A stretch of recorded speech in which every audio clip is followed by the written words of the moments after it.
Our topic today is the Sugaroot sweet potatoes, the real sweet potatoes. Welcome to Gardeners Radio by Lubera-Edibles, the podcast for professional gardeners.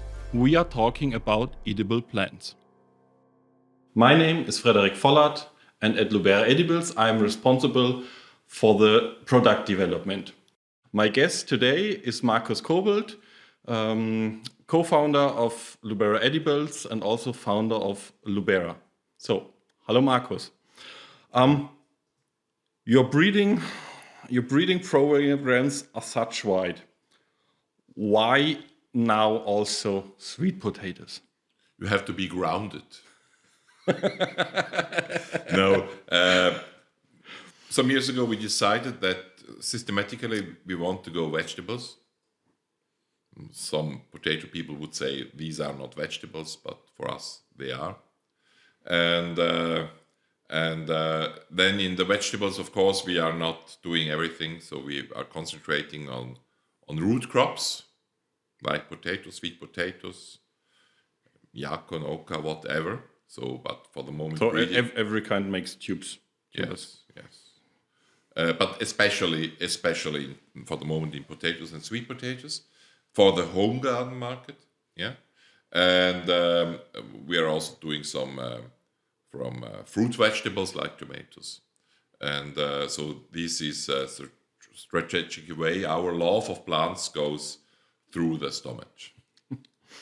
So you said you also decided to breed normal potatoes beside the sweet potatoes. So two questions: are sweet potatoes? Are you able to grow sweet potatoes in Middle European climate? Yes, of course. Here in the Western world, plus in West Europe, it's a new crop. It's an upcoming crop. It's an orphan crop, you could also say. But it's very clear now that it's coming. So the potential is huge in agriculture. So I think that in agriculture, sweet potatoes will four- or five-fold in the next 10 years and will come near to the potatoes. In the home garden, the same. So it's a huge and interesting crop. And we decided to breed first and foremost for the home garden market.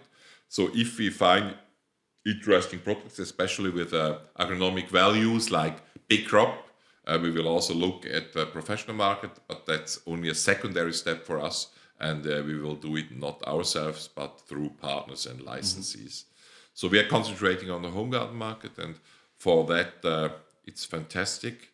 And what we have learned, especially in the last year, which was really one of the worst years climatic-wise, huge rain, perhaps no month which was above average, but many months below average. And the climatic resilience of sweet potatoes is much better than the climatic resilience of potatoes. And so that's a very interesting learning.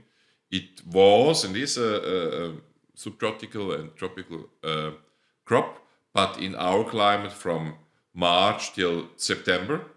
So it has to be fast. It must develop very fast to have interesting fruits and also kilograms. That's what we have to resolve in breeding.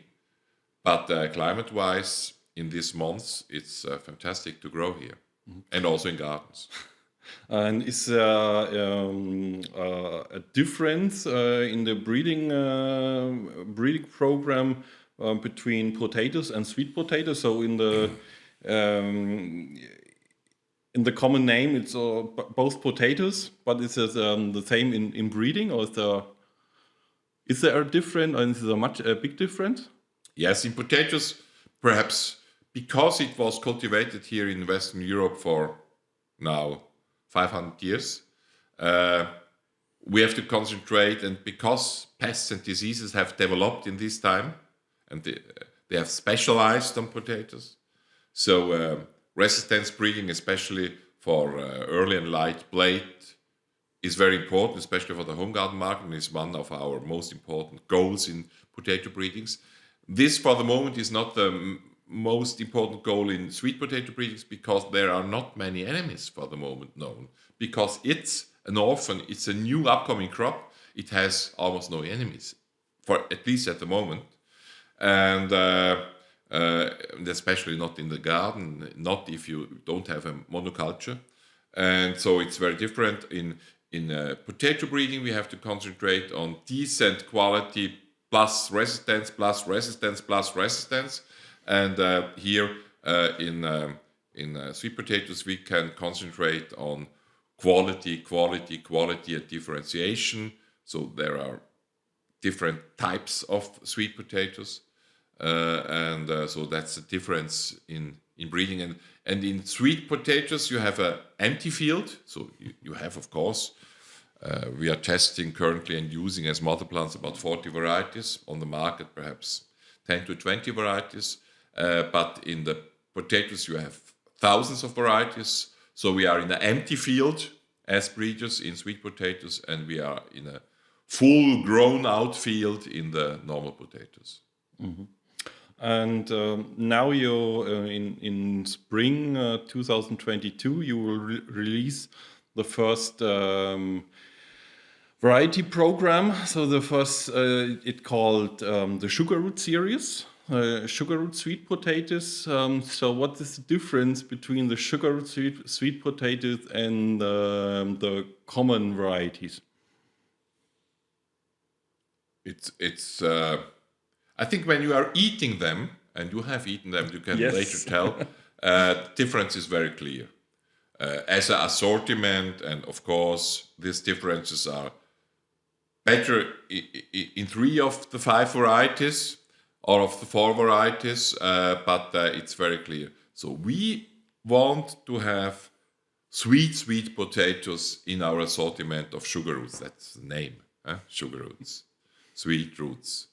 And we want in the tendency to have more fluid, more creamy varieties to eat, and not drier and not corny varieties to eat. So that's a difference. Many varieties on the market, say the LSU varieties from Louisiana State variety, but also some of the what are the names of the Erato varieties by Volmery, are fantastic varieties with huge crops, but they are less sweet, clearly less sweet, and also less creamy, less fluid than our variety. So that's the way we want to differentiate, and that's the reason, the raison d'être of the Sugaroot varieties. So in sweet potatoes, you normally have more colorful tube than in potatoes. So which colors do you have in your new assortment? Yes, we're concentrating now, by talking about it, on the inside color. We have always the outside color and the inside color. Also the outside color can differentiate, but more important is the flesh color. So we have Sugaroot white, we have yellow, we have maroon, which is a 2-color variety, and we have red. And perhaps you are the best, because Frederik, for our listeners and viewers, Frederik is a sweet type, so he likes sweetness over everything. So he is the specialist, and he's also co-breeder of our sweet potatoes. I have to say that in sweet potato breeding, I'm not the most important worker. It's Frederik and Moritz Köhler, our breeder, our professional breeder. He has brought in to our breeding program in the last year the vegetable breeding, so tomato, potato, and sweet potato, and especially the sweet potatoes, but also the potatoes. Frederik worked also a lot. He's about working 1 week a month. He's working in Switzerland in our breeding department to have a connection between the young plant company who is developing the product and our breeding. So, Frederik, what are your remarks about the eating of the Sugaroot, sweet potatoes. Yeah, it was a very interesting week. Last year in autumn, I think it was end of October, where we digged out all the sugarroot varieties, and also all our breeding Stuff, yeah.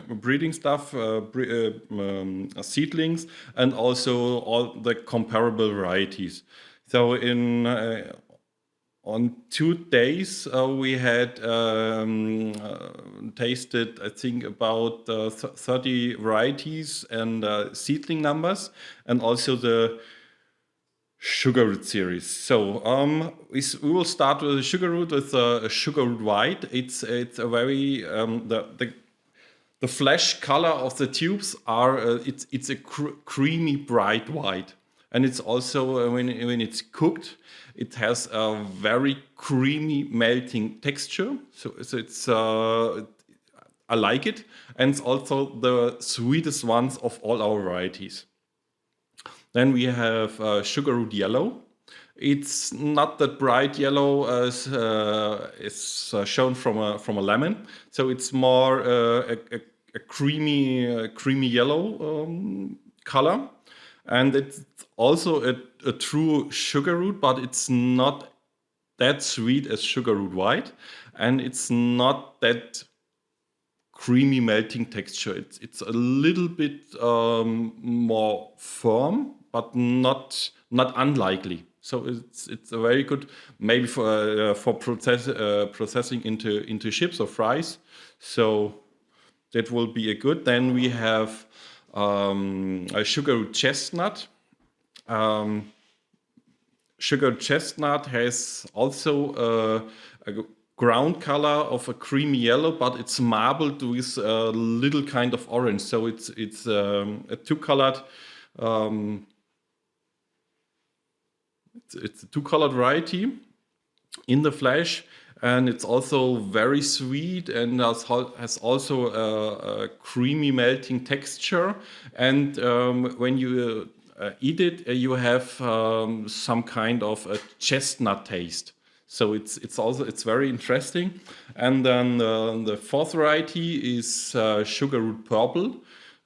It's a blue purple variety. It's a very dark inside, and it's all, as we had taste a lot of purple or red varieties in autumn, and we have seen that most of the purple varieties are not that sweet as the yellow or white or orange ones.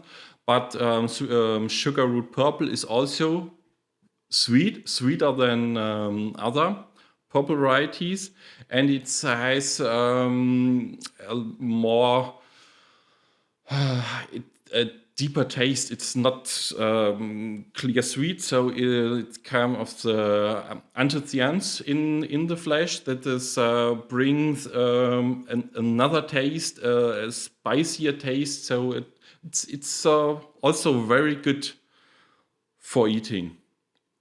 And this spring the Sugaroot sweet potatoes will be released at Lubera.com as finished plants in spring, but also at Lubera-Edibles we will have young plants available. Not that much. It could be that it's more. That we'll have to Dry plants. Yeah, or reduce some amounts. So yeah, we are still almost sold out. So if you are interested in Sugaroots varieties, try to have some test plants this year and try to order as early as possible our plants for 2023. And yes, so again, our tomato breeding, our sweet potato breeding will go on. We see huge potential. We still lack an orange variety, but we have a huge pipeline. Also in the reds, which I especially find very interesting because they have a different aroma profile. with a deeper taste, with also some bitterness in it, some taste like black chocolate, Yes.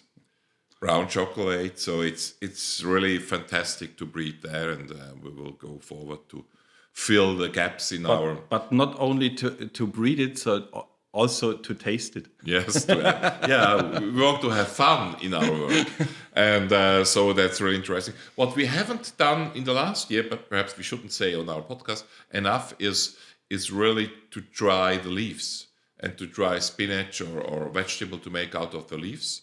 There is much written about it, but nobody has done it really. So I think that should be a to-do for next year, because we like, Frederik, as I've said, is working every month 1 week in Switzerland, and he likes to eat and he likes to cook.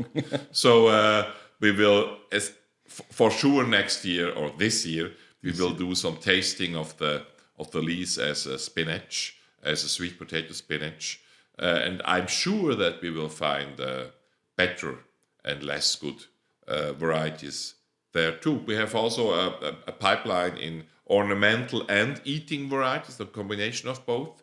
There is very important to find better varieties which never have some very small roots. We have in the existing ornamental varieties, we see often that they are not doing roots, and this we have to overcome. And so we are going forward. We have also to say it's a lot of our work, like always in breeding. There is what is advantage, what is going forward in breeding.